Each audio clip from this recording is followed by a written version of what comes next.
Vocês não vão se lembrar, mas antigamente as mulheres não tinham direito nenhum. Não podiam estudar, não podiam ter uma profissão, não podiam trabalhar para fora. Ainda bem que isso mudou. Você sabe quem é a jogadora de futebol mais famosa do mundo? É uma brasileira. Quem está hoje no cargo mais importante do país? A presidência da República. Uma mulher. Mas mesmo assim nós somos criados e educados desde criança para saber que os homens e as mulheres não têm os mesmos direitos. E é sobre essa desigualdade que a violência contra a mulher se sustenta. Todo relacionamento tem que ter respeito. Não importa se é namoro, se é casamento, ninguém manda em ninguém. Semana passada, um amigo meu bateu na mulher. Eu tomei um susto danado, pois percebi como esta violência está mais próxima do que a gente imagina. Acabar com o machismo depende somente da gente, de todos nós.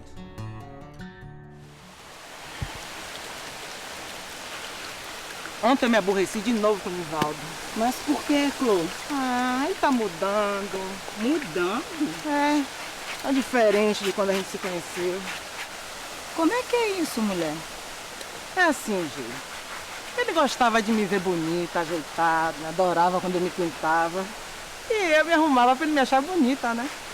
Nivaldo me chamava de rainha. Eu me lembro. É, pois é. Mas agora que estamos juntos, basta me ajeitar um pouquinho que ele já fecha a cara. Ué? Se eu coloco o meu melhor vestido, ele não para de reclamar. Mas reclamar de quê? De ser marido de mulher bonita? Pois é, faz como se fosse meu dono. Veja lá se eu sou mulher de ter dono. Ô, cuidado que ele arruma outra. Se é uma mulher assim que ele quer, posso que arrume outra mesmo. Mas você precisa dele, Clô. Pensa bem, mulher. Gê, quem decide sobre minha roupa, meu corpo, minha vida sou eu. Senão, prefiro ficar sozinha. Vixe Maria, ficar sozinha nesse mundo? Tira essa boca pra lá. Presta atenção, Jerusa. Homem nenhum nesse mundo vale você deixar de ser o que é. É, Clô. Até que nisso você tem razão. Pode dizer. O desrespeito, as agressões verbais e psicológicas também são formas de violência contra a mulher que podem se desdobrar em agressões físicas e até em morte. Acabar com o desrespeito e o abuso depende de todos nós.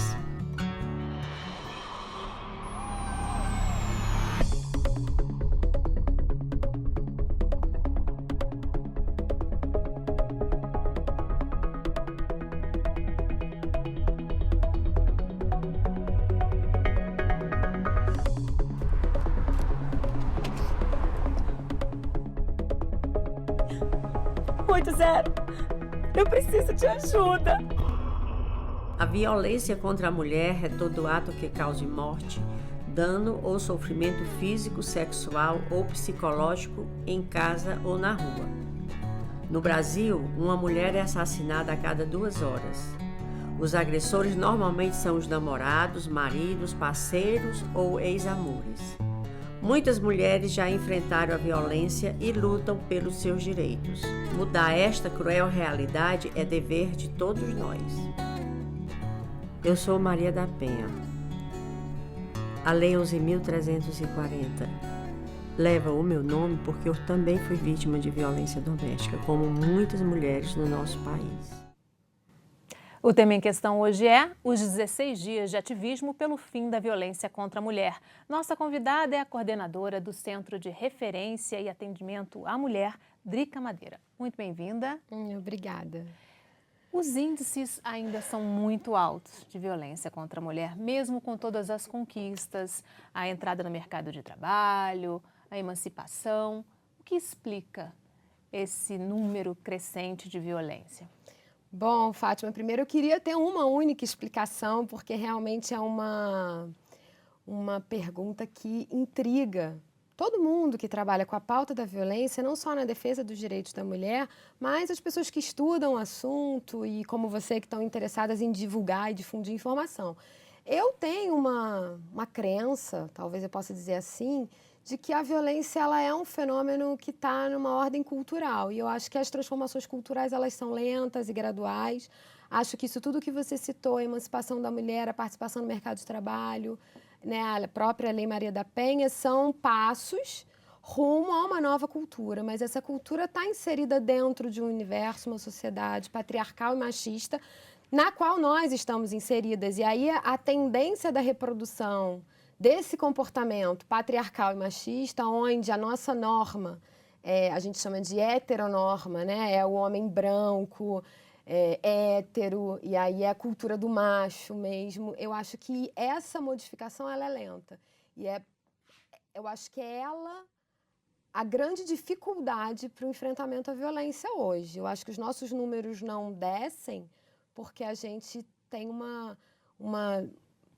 enfim, trabalha com uma lentidão mesmo na mudança cultural nesse país. E aí não posso nem dizer que é só no Brasil, né? O problema da violência doméstica não é um problema nacional, né? Ele é um problema internacional, não é à toa que a campanha de 16 dias de ativismo pelo fim da violência contra a mulher é uma campanha internacional que, enfim, há anos vem chamando a atenção para as questões ligadas ao combate à violência e à luta por mais direitos. Né? 8 anos da Lei Maria da Penha. Quais foram os principais avanços e quais são os principais desafios ainda?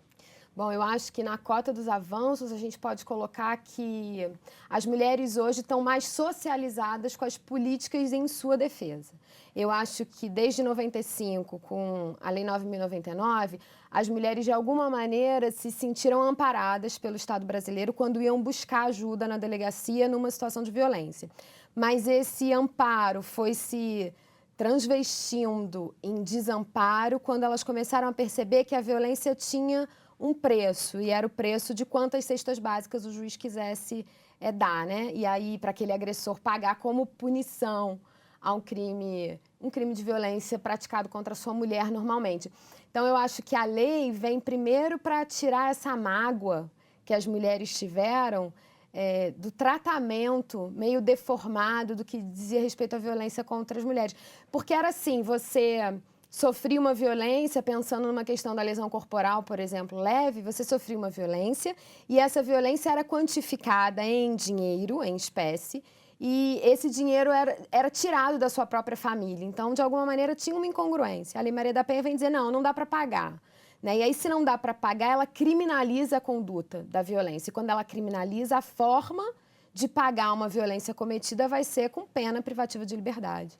Né? E aí a gente diz, Lei Maria da Penha da cadeia. Nesse país hoje, bater em mulher da cadeia, bem como a gente dizia um tempo atrás que pensão alimentícia era a única coisa que dava cadeia nesse país. Né? Uhum. Por que mais da metade das mulheres tem dificuldade de registrar queixa contra os agressores? Olha, eu acho que primeiro tem uma dificuldade inicial, que é o reconhecimento da condição de violência que você vive. A gente é muito diverso, então a gente percebe no atendimento às mulheres que existe muita dificuldade no reconhecimento desse conceito que seria a violência doméstica. A gente não pode perder de vista que esses conceitos, eles em algum momento são startados, inventados por nós. E aí, nessa invenção, e aí no escopo da construção dos direitos humanos, a invenção da violência doméstica vem ganhando forma agora. Agora que as mulheres têm percebido, e é muito interessante a gente observar que depois de você entregar uma cartilha que fala sobre a violência e elencar algumas questões, e você diz a ela assim, se você responde a alguma dessas questões, você sofre violência doméstica, e quando ela responde a mais de uma, ela olha indignada e fala, gente, eu sofro isso. Então, assim, é uma coisa completamente estranha à realidade vivida. Eu acho que esse é a primeira questão, né, que dificulta a nossa abordagem sobre a violência. É um primeiro dado, eu acho que é isso, o reconhecimento dessa situação. O segundo é a falta, a dificuldade que a gente tem ainda hoje de garantir uma proteção efetiva a mulheres em situação de violência doméstica. Por quê? Porque a violência doméstica ela acontece dentro desse espaço que é o da casa. E normalmente numa relação de afeto, né, de amor. Então você está falando de um marido, um pai, um ex-marido, um amante que agride a sua companheira. Normalmente, né? Porque existem outras situações que a gente pode abordar depois. Mas aí, nessa condição, quando você diz registra uma ocorrência contra o seu agressor, para a gente que está de fora, é assim. Para quem está dentro da situação, eu registro uma ocorrência na delegacia, faço um boletim de ocorrência contra o pai dos meus filhos, contra o homem que eu escolhi para casar. E aí, mais do que isso, que é uma vergonha, eu acho, uma questão moral que elas enfrentam, tem uma condição objetiva. Como é que eu volto para casa depois de uma denúncia? Como é que eu volto para casa depois de registrar um boletim de ocorrência? Ou para onde eu vou depois de registrar um boletim de ocorrência? Então, acho que é um segundo fator que a gente também pode é sustentar como dificuldade para essa mulher buscar ajuda. E, por fim, acho que tem uma coisa de uma descrença nas nossas instituições, né? O que é que a justiça faz do meu reclame, o que é que a polícia, como a polícia me trata, a quem eu recorro, como a polícia vai me tratar. As pessoas já sabem, tem um imaginário aí coletivo. E as pessoas já sabem que ir à delegacia causa um mal-estar a quem vai mesmo enquanto vítima. Então, eu não quero estar lá. Lá é um lugar para bandido. Então, eu não sou, eu estou em outra condição. E depois disso é o que a justiça é capaz de me dar. Então, acho que isso também... Ou quanto tempo vai levar, que uma das críticas é Quanto a demora da justiça. O que a justiça vai me dar? Será que a justiça é feita? Que justiça é feita? Quando eu clamo por justiça, do que é que eu estou falando? Eu acho que existe uma insegurança aí entre o que a mulher procura na situação para combater, para se livrar da situação de violência e o que a sociedade, nas suas instituições, tem para oferecer como resposta àquilo que ela busca. Eu acho que tem um delay aí entre essa situação que faz também com que as mulheres se calem, né? E aí esse peso que a gente falou antes, cultural, mesmo de você pensar o nível de constrangimento que tinha uma mulher, que sofria uma mulher que se separava há alguns anos atrás, talvez seja comparável ao nível de constrangimento que uma mulher sofre hoje quando vai enfrentar cara a cara o seu agressor, ex-companheiro, a essa altura, numa audiência de violência doméstica, né? Você tem que dar uma explicação social, você tem que voltar lá para sua família, né? Conversar com os seus filhos, tem que negociar internamente por que você tomou essa decisão. E aí algumas falas para ilustrar são: foi só uma vez, foi só um tapa, né? Ele fez isso, a culpa é sua, porque você provocou. Todo mundo sabe que você tem um amante, então ele fez isso por isso. E aí tem uma questão social de uma culpa, né, que a gente carrega de ser quem a gente é, de ter essa condição de mulher. Eu acho que isso pesa pra caramba na hora de buscar ajuda para romper o ciclo da violência. Tá? Ainda tem uma cultura de que o ciúme justifica... Muito. Muito. Você pegar a maior parte dos registros de ocorrência na delegacia, o motivo vem escrito lá em cima, o motivo vai ser ciúme. E você escuta de muitas mulheres, mulheres que têm mais de um boletim de ocorrência, dizem assim: eu tenho um dedo podre, eu escolho, mas todos eles são muito ciumentos. E aí você já imediatamente remete a uma questão, a uma agressão muito marcadamente para nós que trabalhamos aqui em Petrópolis, que é a questão da ameaça, né? Ameaça junto da injúria, porque aí ele ofende, diz que vai matar, e diz que vai bater, e diz que vai fazer qualquer coisa que seja um prejuízo a ela. Então, a gente tem isso como um crime muito comum. Aqui, o maior motivo, sem dúvida, vai ser o ciúme. Vai ser o ciúme porque eu saí para trabalhar, o ciúme porque eu estava na rua quando ele chegou, o ciúme porque ele acha que eu tenho outro homem, e o ciúme por diversos motivos, é o que elas dizem, né? É como elas tratam. Nessa questão da demora da justiça, houve uma mudança aí para resguardar essas mulheres, né? Eu acho assim que a Maria da Penha, e aí voltando à sua pergunta inicial, um dos avanços que a Maria da Penha incorpora, talvez seja a possibilidade de você, que é vítima de violência, poder, ou está vivendo uma situação de violência, poder reivindicar uma medida de proteção urgente, a gente chama medidas protetivas de urgência, né, que estão previstas lá na Lei Maria da Penha. E aí essas medidas de proteção, elas são solicitadas no mesmo momento que você vai registrar a sua ocorrência. Você vai fazer seu boletim de ocorrência na delegacia, nesse mesmo momento você vai solicitar essa medida de proteção. E ela pode ser desde o encaminhamento a um abrigo, a um outro local seguro, até a proibição de contato do agressor com essa vítima e seus familiares, o afastamento do agressor do lar, ou qualquer coisa de semelhante significado. São algumas, né? São algumas medidas que obrigam o agressor e algumas medidas de proteção à agredida. Essas medidas, elas precisam ser encaminhadas para o juiz, para deferimento ou não do juiz, em até 48 horas, é a previsão legal.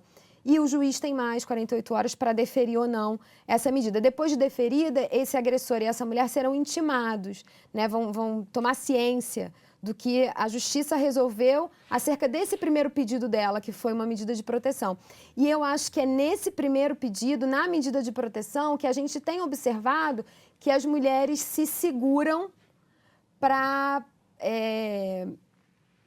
combater, na verdade, a morosidade da justiça. Acaba que as medidas de proteção realizam uma forma célere de fazer justiça. Você se sente mais acolhida pela justiça quando essas medidas caminham com essa presteza. Ok, Drica, nós vamos fazer um rápido intervalo. No próximo bloco, a gente continua falando sobre os 16 dias de ativismo pelo fim da violência contra a mulher. O Em Questão volta em instantes. Até já.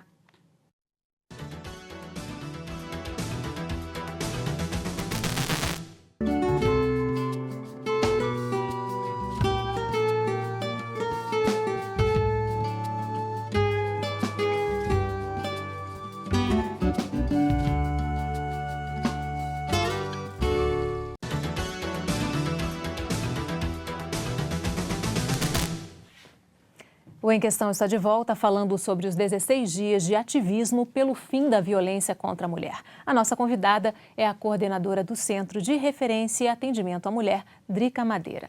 Drica, um dos gargalos nessa questão da violência contra a mulher é a questão econômica, né? Muitas mulheres dependem economicamente do marido, especialmente quando tem muitos filhos, quando tem filhos que dependem do sustento do marido, né? Como resolver essa questão? Eu acho que esse talvez seja o nosso maior gargalo, né? A gente tem uma situação que a gente talvez possa chamar de precária no desenvolvimento econômico do país, no que diz respeito à condição que essas mulheres vivem há muito tempo. As mulheres, na verdade, ficaram alijadas do mercado de trabalho durante um longo período, onde o cumprimento das suas funções era estritamente doméstico, e isso não era nenhum problema, era muito bem visto socialmente. E aí, com algumas conquistas, como você disse, a gente começa a ocupar essa cena, que é fazer parte dessa força produtiva do país. Ainda assim, em situações, em subempregos, que a gente pode chamar, né? A gente tem uma participação muito grande das mulheres no mercado de trabalho, assim como nos bancos escolares, mas no mercado de trabalho, essa participação ela tem uma conotação pejorativa. A gente tem um índice altíssimo de mulheres empregadas domésticas, por exemplo, em São Paulo.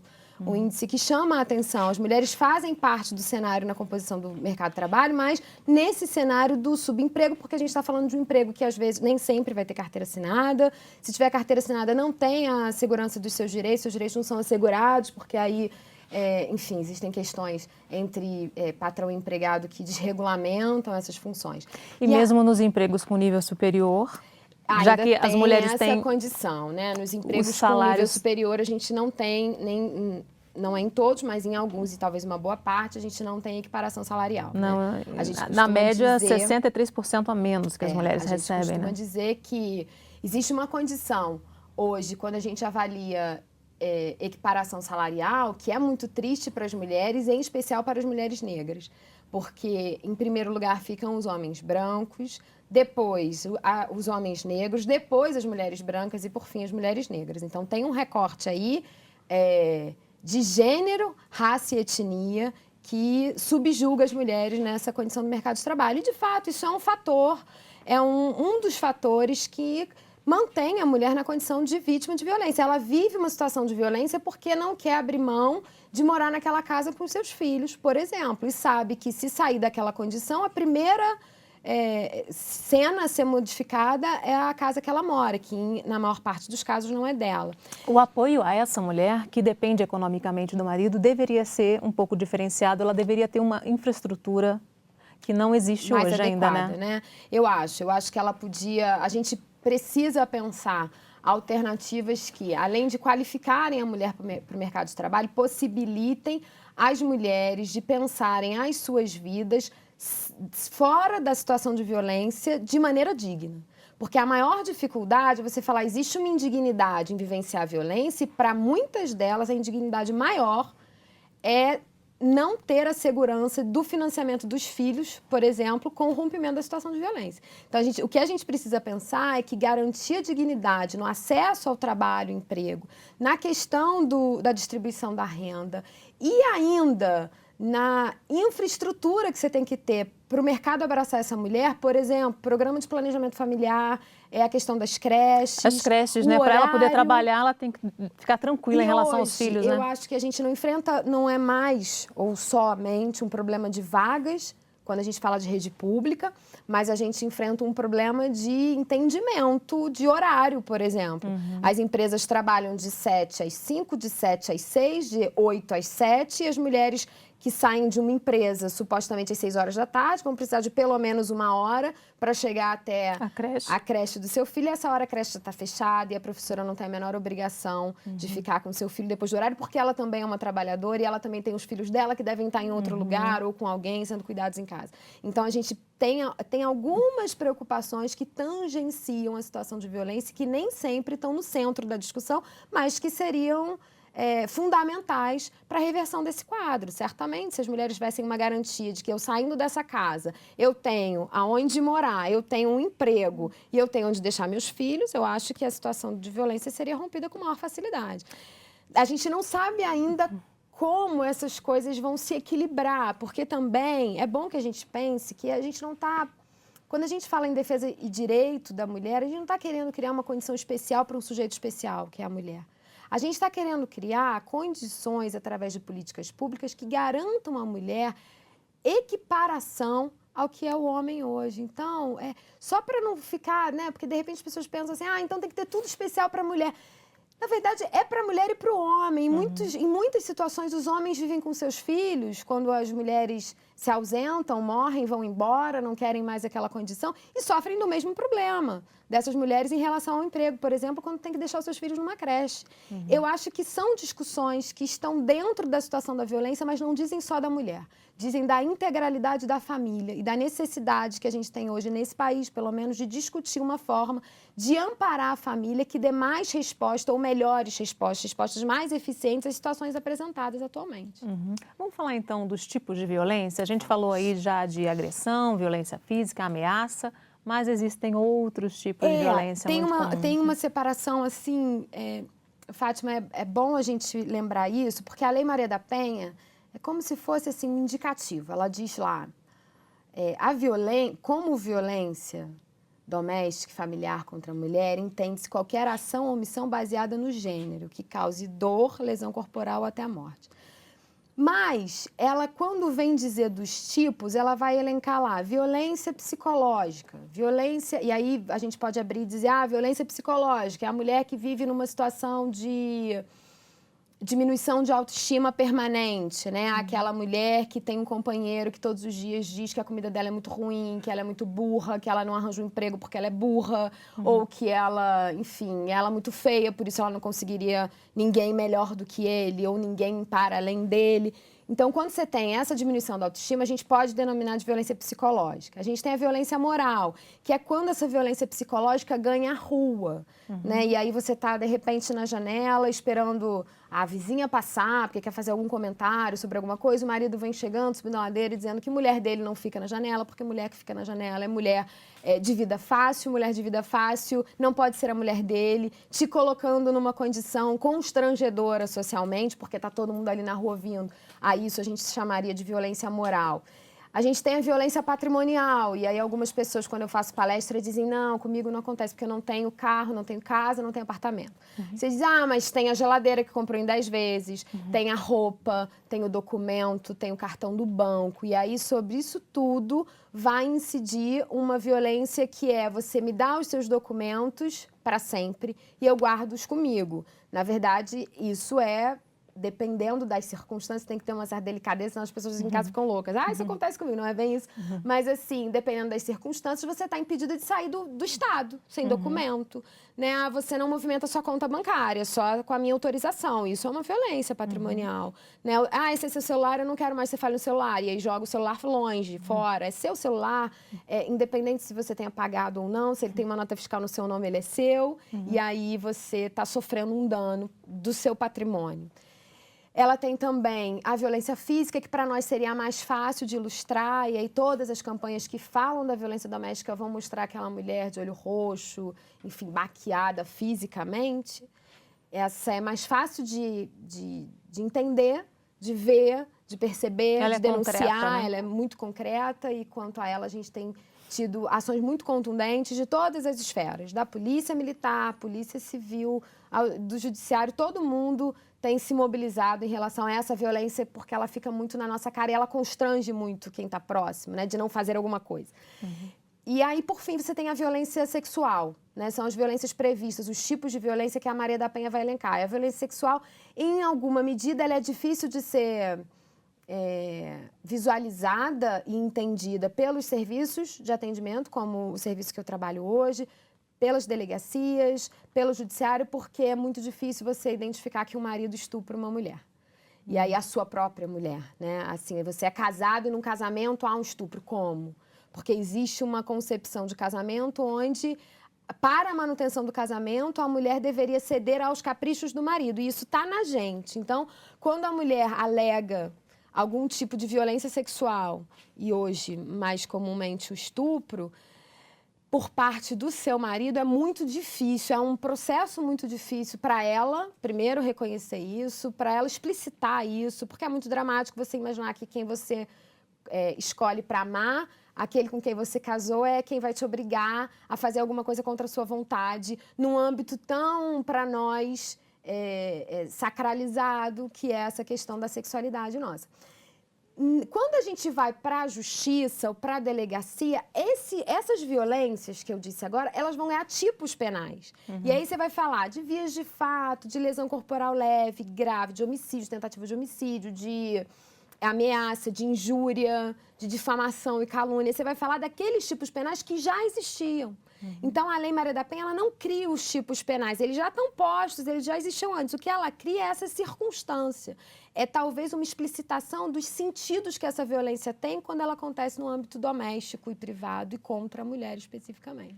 A violência doméstica, ela se torna ainda mais grave porque ela acontece, né, como já diz o nome, doméstica, no seu refúgio. O lugar que deveria te amparar, na verdade, é hostil a você, né? E ela tem um efeito cascata para toda a sociedade, né? Vamos falar desse efeito cascata porque ela atinge os filhos, ela atinge toda a sociedade, impacta o sistema de saúde. A gente costuma dizer que ela é a violência doméstica, ela é intrafamiliar.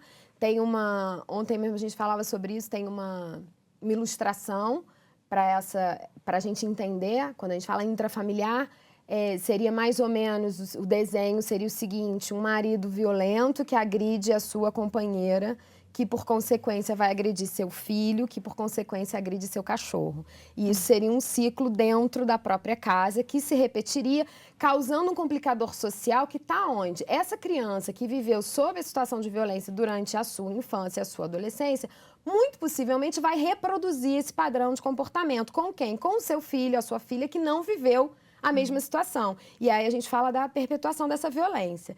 Isso é uma questão. A outra questão que eu acho também que a gente pode abordar é que existem estudos que já comprovam que as mulheres que sofrem e que vivem situação de violência doméstica têm de 5 anos de vida, reduzido por conta da situação de violência. E aí você impacta no mercado de trabalho porque ela falta o trabalho quando ela apanha, porque nem todo mundo está a fim de se expor a ponto de dizer para o seu chefe porque está de olho roxo, porque está mancando, porque está chorosa.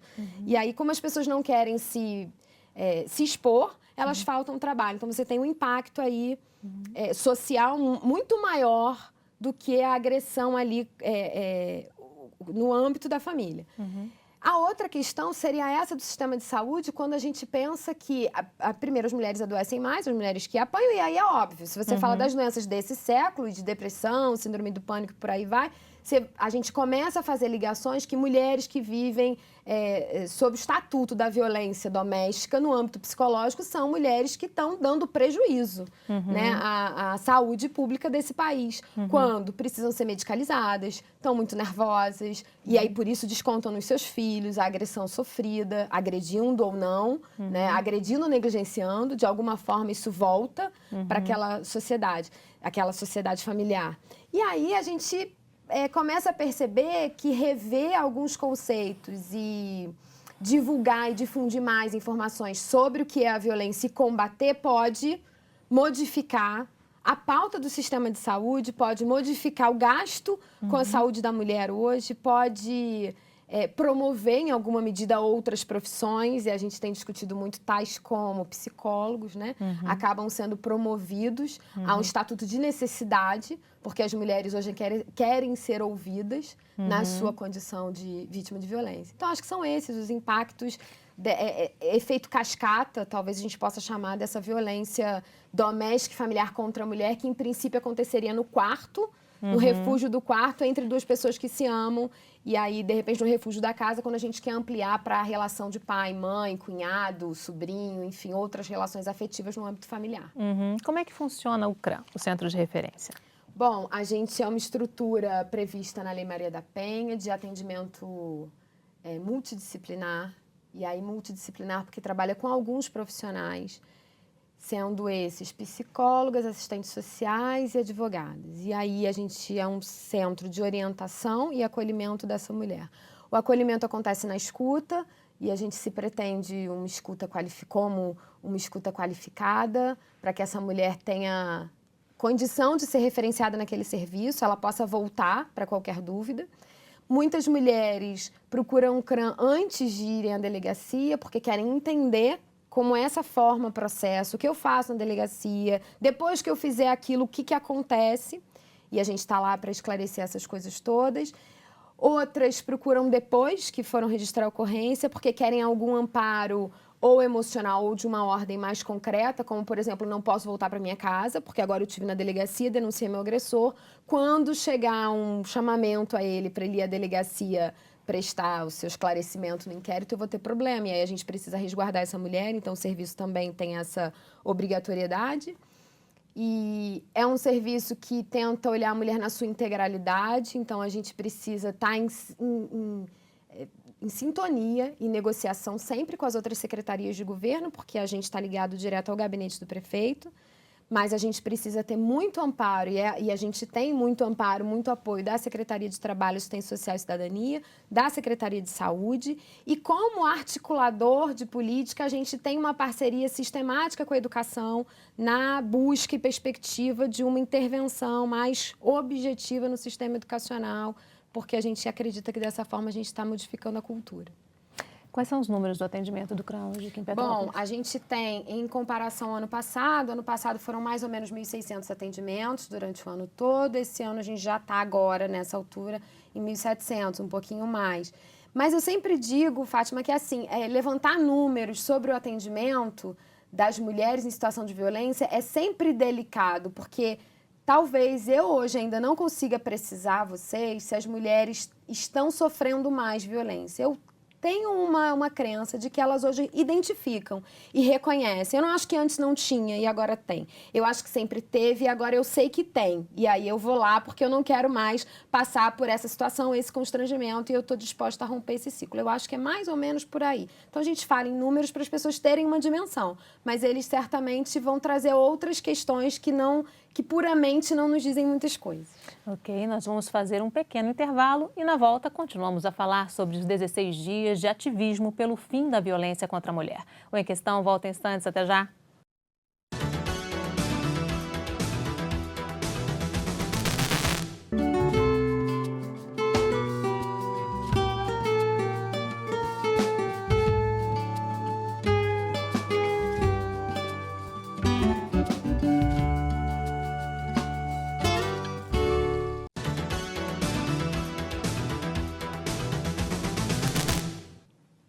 O Em Questão está de volta com o tema Os 16 dias de ativismo pelo fim da violência contra a mulher. A nossa convidada é a coordenadora do Centro de Referência e Atendimento à Mulher, Drica Madeira.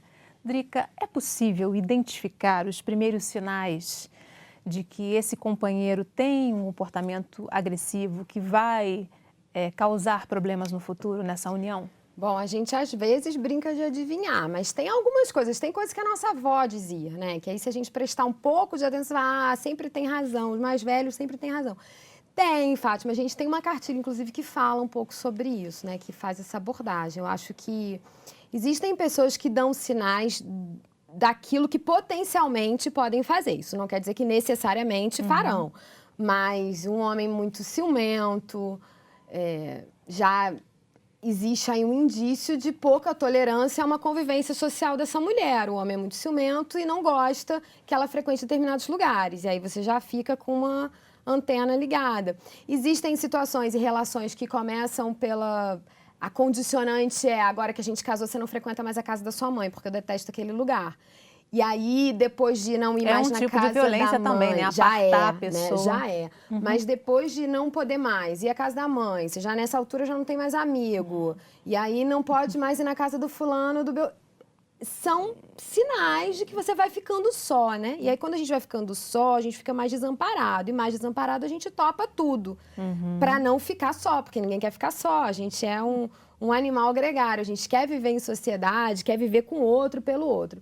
Eu acho que também relações que começam e a explosão da relação no sentido de a união física, prática, o casamento, a união estava se dá muito rapidamente também é um sinal. E aí tem umas outras questões que podem parecer bobagem, mas a gente acaba falando para você ter essa percepção.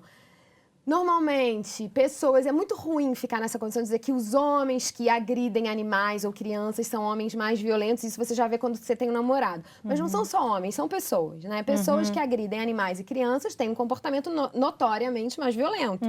E aí, quanto a esses, você tem o seu pé atrás, se ele é seu namorado, mais ainda. E aí, eu acho que a gente, por aí, vai dando... algumas demonstrações de como essa violência dá sinais prévios. É sempre assim? Não, não é sempre assim. Existem pessoas, a gente tem relatos lá no centro de referência de homens que nunca foram agressivos, que foram ótimos companheiros e que, de repente, tem uma explosão, acontece alguma coisa que modifica aquele comportamento. Tem muita relação com envolvimento com droga, com álcool? Muita, na verdade, muita. A gente tem a violência doméstica, ela tem como um componente quase que... intrínseco à questão. Durante muito tempo eu tive dificuldade de assumir isso como uma condição, porque eu não acho que deve negar a questão cultural. E aí eu vou me explicar. É assim, a questão da droga potencializa comportamentos vários, inclusive os violentos. E aí álcool e qualquer outro tipo de droga, a gente tem observado que são motivadores da violência. Agora, os meus questionamentos vão girando em torno de o sujeito bebe, por exemplo, saiu do trabalho, parou no bar e bebeu, chegou em casa e bate na companheira. Mas ele não bateu no colega que estava bebendo com ele. E ele não bate no patrão dele. E ele não bate no vizinho. E ele não bate na gente quando a gente vai lá intervir. E ele não bate no policial. Então, a droga potencializa naquela relação. Porque às vezes você está o homem está na mesma situação de envolvido com droga, mas não é capaz de ser violento com a sua própria mãe, mas com a sua esposa é. Com o seu patrão, mas com a sua esposa é. Então, aí são dois fatores que vivem de forma concorrente. A droga potencializa e a cultura informa de verdade, é o que consolida. Nela eu posso bater, nela eu tenho o direito de bater, com ela eu posso fazer isso, com os outros não, mas com ela pode tudo. Então eu acho que isso é cultural, mas certamente a droga vai ajudar, né, essa coisa a tomar a proporção que a gente tem visto hoje. Como mudar essa cultura, então? Tem que haver um investimento na educação, na base, desde a primeira infância? Eu acho que a educação é um pilar fundamental para as transformações sociais. O problema é que educação que a gente fala, né? Porque vamos pensar que existem pessoas que manifestamente falam na televisão, e agora a gente passou por um processo eleitoral, falam num processo eleitoral abertamente que acham um comportamento adequado. Por exemplo, a mulher não trabalhar e ser mantida dentro da sua casa.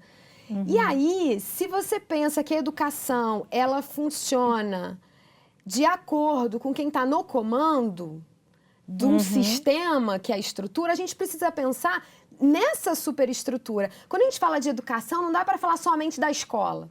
A gente precisa perceber essa educação como mais ampla. É uma igreja que educa, é a família que educa, é a escola que educa. Então, não vai bastar a gente discutir a intervenção escolar, assim, a qualificação daquele profissional, a mudança curricular. Nós vamos precisar fazer essa discussão aqui, né? Transformar essa discussão de maneira em larga escala, para que ela esteja em todos os lugares e as pessoas estejam refletindo sobre as suas próprias práticas.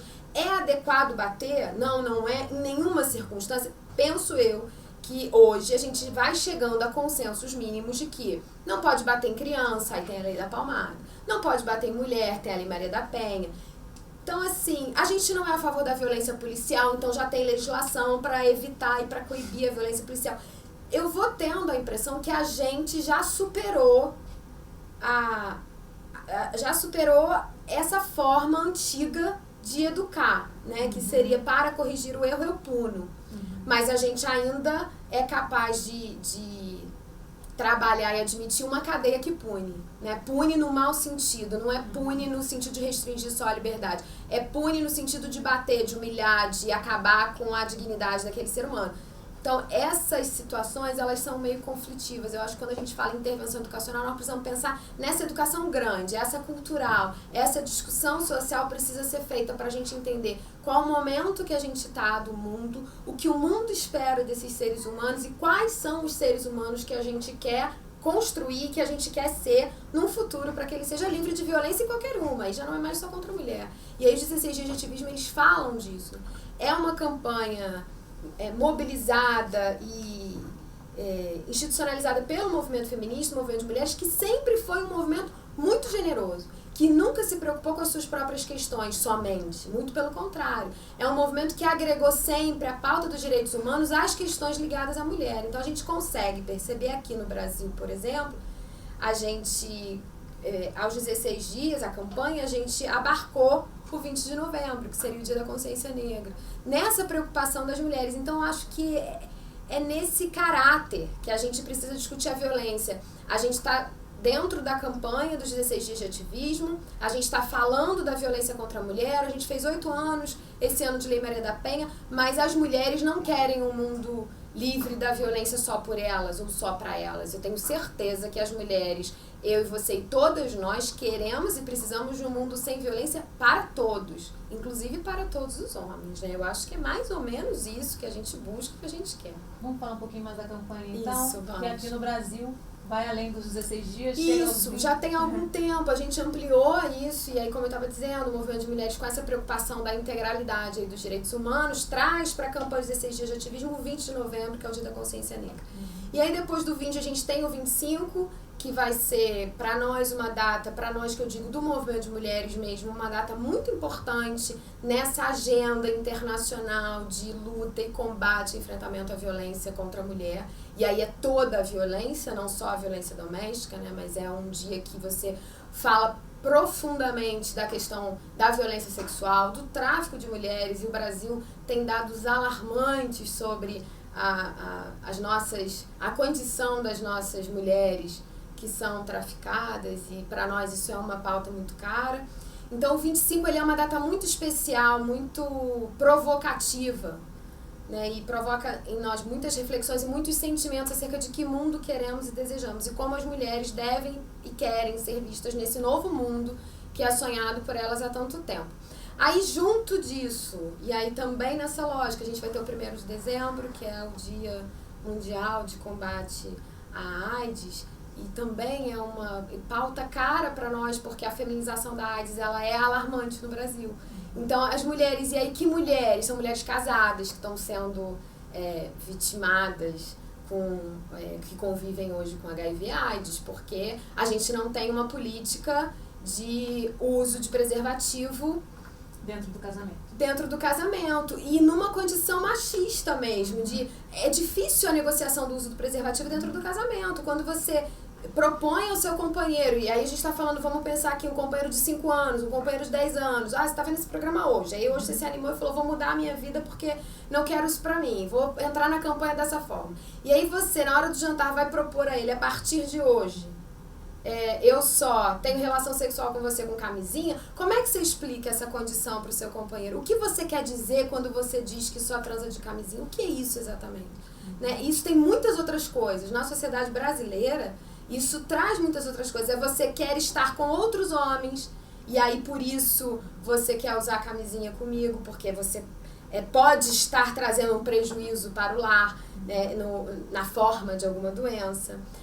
Porque eu não controlo dessa forma a sua fertilidade. Se você não toma remédio, ou se você toma remédio, eu sei que usando a camisinha aqui, você tá livre de tomar esse remédio e você pode, de alguma forma, transbordar essa relação sexual para além do casamento, né? E, enfim, é difícil a negociação, é uma questão muito delicada para as mulheres.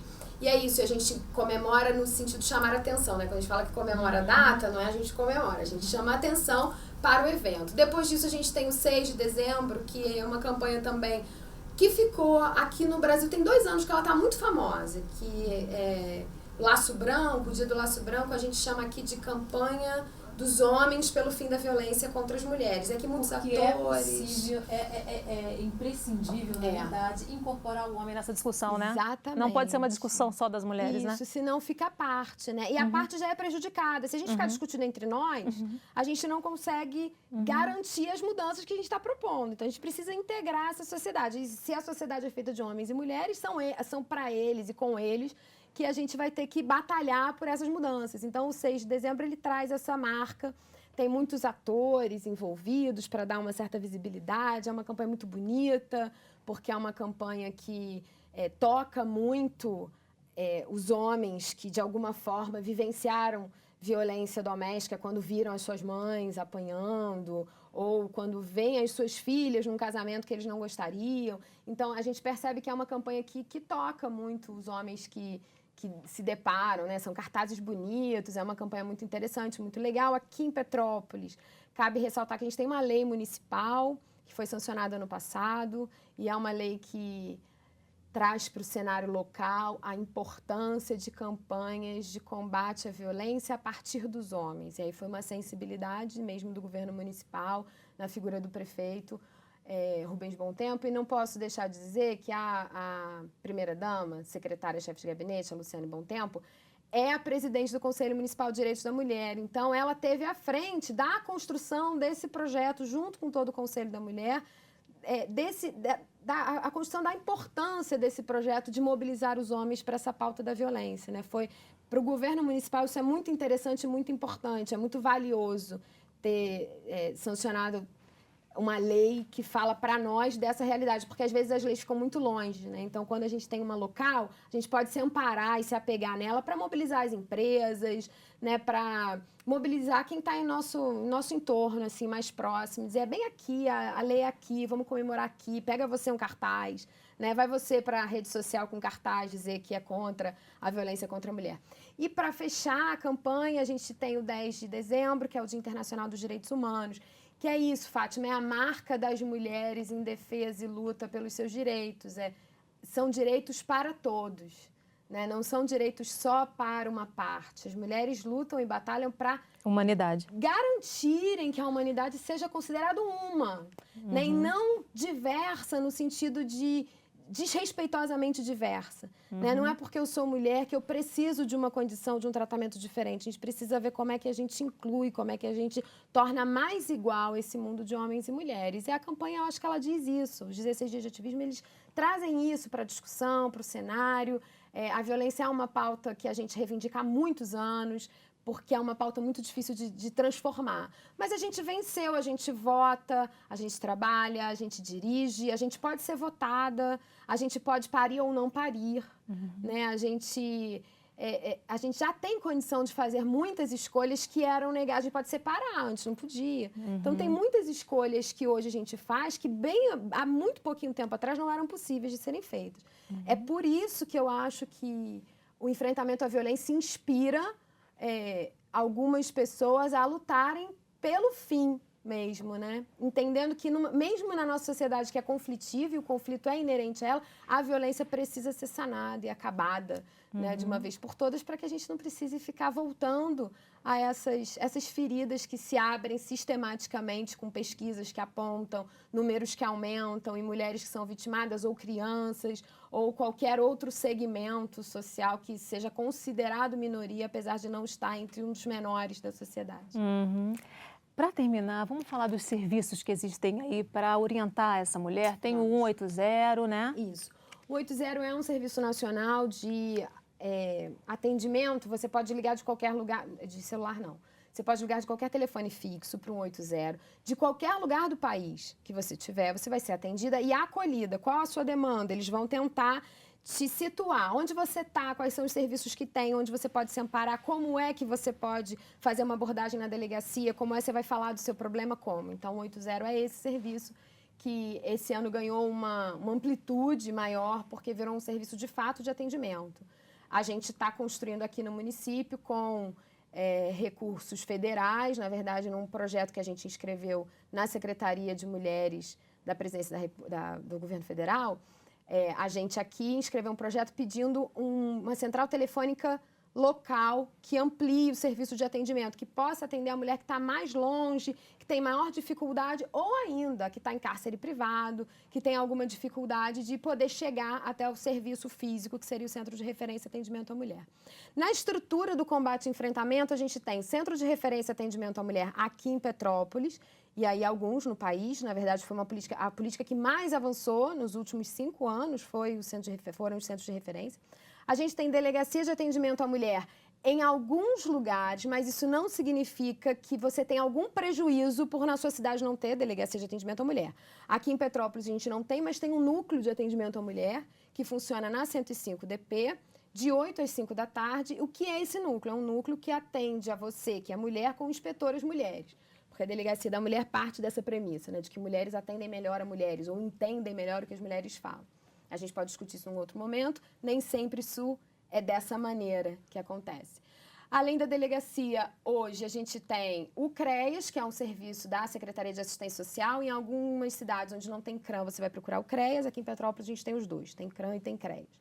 Você tem a estrutura toda da rede de saúde, né, toda, PSF, aqui em Petrópolis, Instituto da Mulher, da Criança e do Adolescente. Qualquer estrutura pública de saúde te acolhe numa situação de violência e sabe para onde te encaminhar, no caso da necessidade de fazer um registro ou, enfim, qualquer outra coisa que precise acontecer. E aqui a gente tem um juizado de violência doméstica que é adjunto ao juizado especial criminal, que funciona no Fórum de Itaipava, com juiz, defensor, Ministério Público e algumas profissionais que trabalham com essa pauta. Então, também é um lugar onde você pode se informar, onde você pode levar alguma demanda, né, solicitar algum amparo e alguma ajuda. É mais ou menos essa rede de serviço que a gente conta hoje na cidade e é uma rede que tem se falado, então ela tem funcionado muito a contento daquelas que nos procuram. Agora, as informações são sempre muito difíceis de serem vinculadas para toda a cidade. Então, o que a gente precisa fazer é reverberar para que todas as mulheres possam saber aonde procurarem ajuda caso precisem. Reforçando, então, o número 180, que eu disse que mulher, que é fácil de memorizar, 24 horas por dia, né? A gente tem um telefone de plantão também, aqui em Petrópolis, que é um celular 98819-6914, que funciona dia, noite, feriado, sábado e domingo sem nenhum problema. E a gente diz que em caso de qualquer problema maior, que você não saiba aonde recorrer, que você não consiga tomar uma providência, você pode entrar em contato. Ok, infelizmente o nosso tempo terminou. Eu agradeço a participação da Drica e a gente tem um encontro marcado no próximo Em Questão. Eu espero você. Até lá.